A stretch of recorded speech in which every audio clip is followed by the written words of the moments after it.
اتنے سرزور ہو گئے، اتنے دلیر ہو گئے، نا فرمانی خدا، قرآن دی پامالی، اسلام دی پامالی، اور انسان اگر کلمہ کو خراب کرے ہاں کوئی ڈر نہیں، کوئی اپنیاں دھیاں بھیڑیاں اور نسل کو برباد کر دی۔ حضرت انسان اپنی چھوٹی اولاد کو برباد کر رہی ہے، پتہ کو کوئی جیلے تیری اولادا کجرا دے پیسے سٹے سے اے رتے دے پیلے کپڑے پامن آلے ہیں وہ دیکھ سے وہ سہری پڑھ سے وہ مولا آئی دے محب پڑھ سے یہ مطلب ہے تو خود بخود نوجوان نسل گزانی بھی پڑے نا تو خود اپنے نسل کو بدماش بھی پڑے نا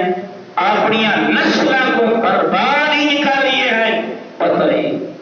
میرے دوست کو اللہ کا بات ہے یاد رکھنا، کیونکہ اللہ نے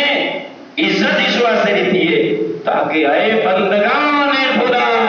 جی میرے انبیاء نصیحت دے رہے ہیں، حسین دی تھی